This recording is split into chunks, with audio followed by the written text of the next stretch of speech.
So hi friends, ఈరోజు ఒక important question అయితే సాల్వ్ చేద్దాము. ఇది ఆల్రెడీ ప్రీవియస్గా చాలా సార్లు రిపీట్ అయినటువంటి క్వశ్చన్ అనమాట. ఇది ఎస్ఎస్సి జీడీలో చాలా సార్లు రిపీట్ అయినటువంటి క్వశ్చన్. సో దీన్ని ఎలా సాల్వ్ చేయాలో చెప్తారు వినండి. ఏ can do work in 60 days అంటే ఏ అనేవాడు ఒక వర్క్ని ఎన్ని డేస్ చేస్తున్నాడు? 60 days చేస్తున్నాడు అనమాట.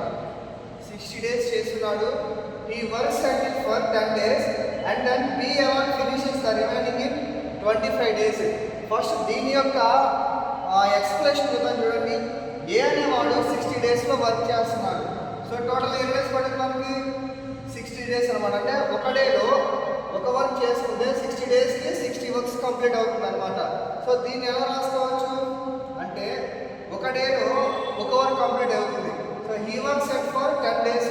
సో సేమ్ అదే వర్క్ని 10 days కంటిన్యూస్గా చేస్తూ ఉన్నాడంటే 10 days ఎలా అవుతుంది?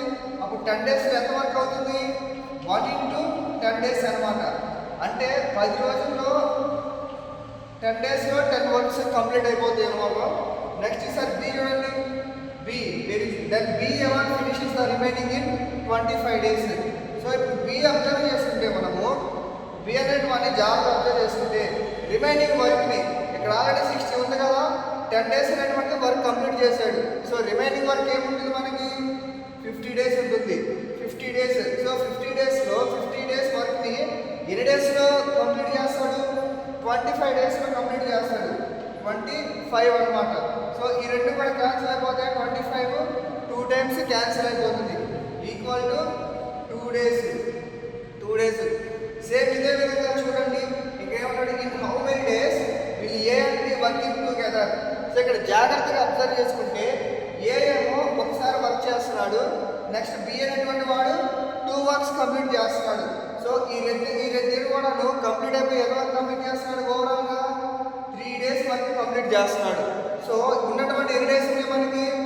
డేస్ సేమ్ వర్క్ డేస్ వచ్చేసరికి మనకి 60 days ఉన్నాయి అనమాట. సో 60 వేసేసుకుంటే ఎంత అవుతుంది? 3 1s are 320 days. 20 days అనేటువంటిది రైట్ ఆన్సర్ అనమాట. So option B is the right answer.